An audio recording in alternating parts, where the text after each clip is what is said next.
ოლიგარქი ივანიშვილი ამერიკასა და ევროპაში ოლიგარქიულ ქსელებზე საუბრობს. რუსული რეჟიმის პარტიამ ცოტა ხნის წინ ვრცელი განცხადება გაავრცელა, რომელიც დეზინფორმაციითაა სავსე. საერთაშორისო იზოლაციაში მყოფ დე-ფაქტო ხელისუფლებას კვლავ დონალდ ტრამპი ეიმედება. დაწესებულ სანქციებს არასერიოზულად აღიქვამენ, მოძალადე სამართალდამცავებს კი გმირებად აცხადებენ. განსაკუთრებით კომიკურია განცხადების ის ნაწილი, სადაც სანქცირებული მთავრობა ევროკავშირს პრობლემების დაძლევაში დახმარებას პირდება. სალომე ლაბაძე მუშაობს თემაზე, სალომე გისმენთ. ის რომ ოლიგარქი ივანიშვილი ქართულ ხალხს აკისრებს მისიას, რომ ოლიგარქიული მმართველობისგან მან ევროკავშირი იხსნას, შეიძლება არის კომიკური შინაარსის ჩანაწერი, თუმცა კომიკურობა ამ წერილის მთავარი პრობლემა ნამდვილად არ არის. წერილში ქართული ოცნება არც ცინიზმს მორიდებია და განსაკუთრებული ცინიზმით იკითხება განცხადების ის ნაწილი, სადაც პარტია აღნიშნავს, რომ ვახტანგ გომელაურმა მშვიდობიანი დემონსტრანტების წინააღმდეგ ისე იმოქმედა, რომ არც ერთ მათგანს ახლა ქართული ოცნების შეფასებით ჯანმრთელობის დაზიანების კვალი არ აღენიშნება და ის მაშინ, როცა მაყურებლისთვის კარგადაა ცნობილი, რომ ბოლო კვირების განმავლობაში რეჟიმმა მშვიდობიანი პროტესტის მონაწილეების წინააღმდეგ გამოიყენა ძალადობის არაერთი მეთოდი და მათ შორის გამოკვეთილია მათი წამების, მათი სისტემური წამების პრობლემაც კი. ვახტანგ გომელაური ამ წერილში მოხვდა სწორედ იმის გამო, რომ ის არის სანქცირებული და შეყვანილია მაგნიტსკის სიაში შეერთებული შტატების მიერ. სწორედ ამ ნიშნით წერილში განსაკუთრებული ხაზგასმით არის საუბარი ბიძინა ივანიშვილზეც და არის აღნიშნული, რომ გლობალურმა ომის პარტიამ ის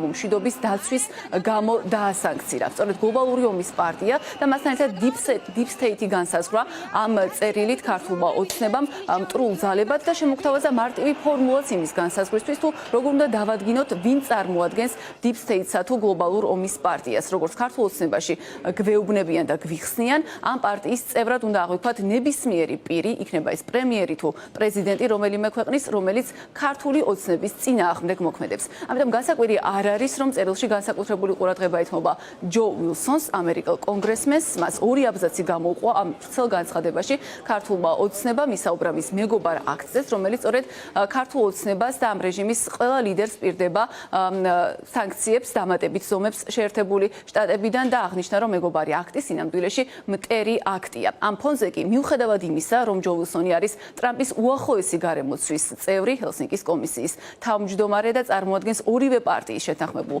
პოზიციებს, ქართული ოცნება მაინც ამტკიცებს, რომ თითქოს აქვს ტრამპის იმედი და თითქოს ტრამპთან ურთიერთობის დაალგება შესაძლებელია. კონკრეტული სახელმწიფოების მიერ დაწესებული სანქციების ფორმალური საფუძველი რომ სრულად არასერიოზულია, ამას დიდი მტკიცება არ ჭირდება. Deep State-ი ბიძინა ივანიშვილს მშვიდობისთვის სჯის, ვახტანგ გომელაურს და გმირ პოლიციელებს მათ შორის 2008 წლის ომში ნაბრძოლ ადამიანებს ასანქცირებენ იმისთვის, რომ ბოლო წელიწადში ხელისუფლების გადატრიალების სამი ძალადობრივი მცდელობა ეფექტურად აღკვეთეს. თანაც ისე, რომ ამას არათუ მსხვერპლი არ მოყოლია, არამედ თუნდაც ერთი ადამიანის ჯანმრთელობაზე არავითარი კვალი არ დაუტოვებია. ამერიკელ კონგრესმენს ჯონ უილსონს დააინიცირებინეს ეგრეთ წოდებული მეგობარი აქტი საქართველოს შესახებ, რომელსაც შინაარსიდან გამომდინარე მხოლოდ მტერი აქტი შეიძლება ეწოდოს. ჯო უილსონი არის Deep State-ის ერთ-ერთი ყველაზე მძიმე გამოვლინება. დეგრადირებული პოლიტიკოსი ნულოვანი პოლიტიკური კულტურით, რომელიც უხეშად გვემუქრება, რომ დაგვრჯის თუ არ ვიომებთ. ევროპაში Deep State-ის მეტასტაზების მოშლა შედარებით მეტი დრო დასჭირდება. იმედი გვაქვს 2030 წლამდე ევროკავშირი სრულად აძლევს არაფორმალური ოლიგარქიული გავლენისა და Deep State-ის პრობლემას, რაც შექმნის სათანადო პირობებს საქართველოს ევროკავშირში გასაწევრიანებლად. ამასთან საქართველოს არა მხოლოდ პასიურად უნდა დაელოდოს ცვლილებებს ევროკავშირში, არამედ თავადაც აქტიური წვლილი უნდა შეიტანოს ევროკავშირის წინაშე არსებული პრობლემების დაწლევაში.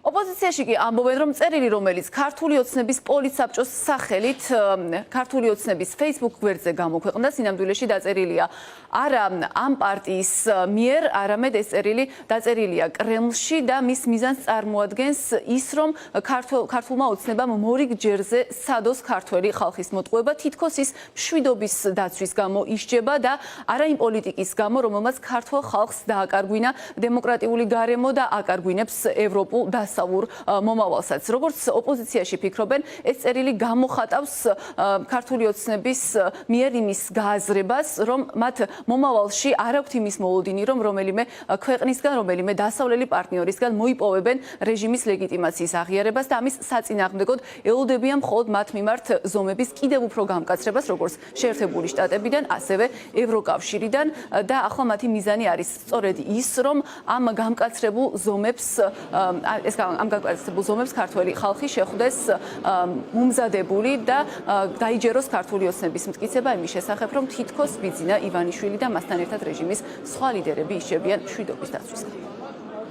წარმოუდგენელ ბოდოსთან გვაქვს ჩვენ საქმე, ამაზე საუბარი ძალიან რთულია, მაგრამ შემიძლია იმის თქმა, რომ ქართულ ოცნებას პირველ რიგში ასანქცირებენ გაყალბებული არჩევნების გამო, ისინი არ არიან ქართველი ხალხის მიერ არჩეული პოლიტიკოსები, ამით დავიწყოთ, მათ ამ ქვეყანაში მოახდინეს სახელმწიფო გადატრიალება, ხელისუფლება დღეს არის აბსოლუტურად არალეგიტიმური და ეს არის ამის შედეგი. ამასთანავე, ქართულმა ოცნებამ აირჩია თავისი მოკავშირეები, ესენი არიან რუსეთი, ესენი არიან ირანი, ეს არის ჩინეთი, ეს არის ბელარუსი, რომელთანაც სუს შესაბამისი ხელშეკრულება აქვს გაფორმებული, ამიტომ ქართული ოცნების მხრიდან რაიმე ტიპის საუბარი ევროკავშირში გაწევრიანებაზე ეს არის უბრალოდ სასაცილო.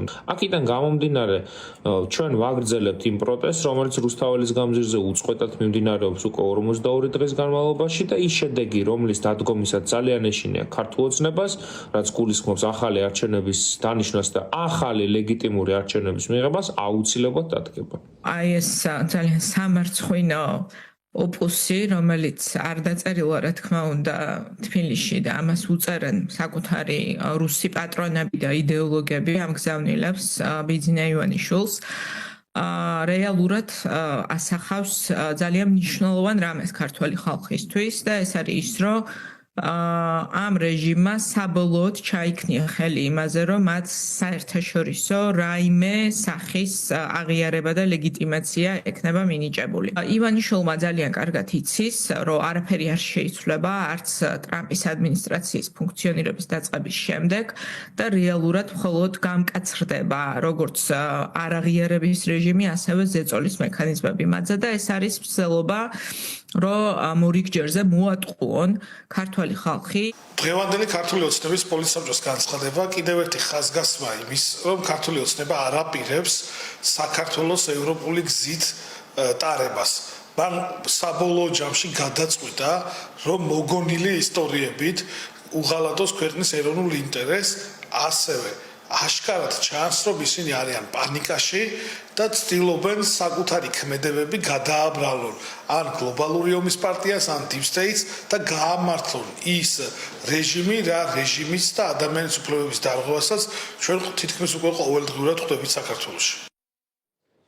ეხლა როგორც მოისმინეთ, ქართული ოპოზიციაში ამბობენ, რომ ქართულ ოცნებას სინამდვილეში მიუხედავად იმისა, რომ ამ წერილში ისინი განსხვავებულად წერენ ამის შესახებ, არ აქვს იმის მოლოდინი, რომ ტრამპი მათ მიმართ მხარდაჭერას გამოხატავს. სინამდვილეში ქართულმა ოცნებამ იცის, რომ ტრამპისგან მოსაოდნელია არათუ ნაბიჯის გადადგმა მათი რეჟიმის ლეგიტიმაციის აღიარების მიმართულებით, არამედ მოსაოდნელია, რომ ტრამპი გაამკაცრებს იმ ზომებს, იმ სანქციებს, რომელიც უკვე დაეკისრა ბიძინა ივანიშვილს და მასთან ერთად რეჟიმის არაერთ სხვა ლიდერსაც. და რადგან ქართული ოცნების მიზანია, რომ საზოგადოება მოატყუოს და წარმოაჩინოს ისე თითქოს მშვიდობისთვის ისჯება, ოპოზიცია განუმარტავს რეჟიმის ყველა მოწინააღმდეგეს და ასევე ქართული ოცნების მხარდამჭერებსაც, რომ სინამდვილეში ოლიგარქის რეჟიმი ასეთ პასუხს დასავლეთიდან იღებს იმის გამო, რომ მან გააყალბა არჩევნები, მიიტაცა ქართველი ხალხის ნება, შესაბამისად იქცა არალეგიტიმურ რეჟიმად, ამის შემდეგ კი გაბედა და ქართულ ხალხს წაართვა ევროპული მომავალი, რის შემდეგაც საპროტესტოდ ქუჩაში გამოსული მოქალაქეების ცემას, ზოგიერთ შემთხვევაში კი მათ წამებასაც არ მოერიდა.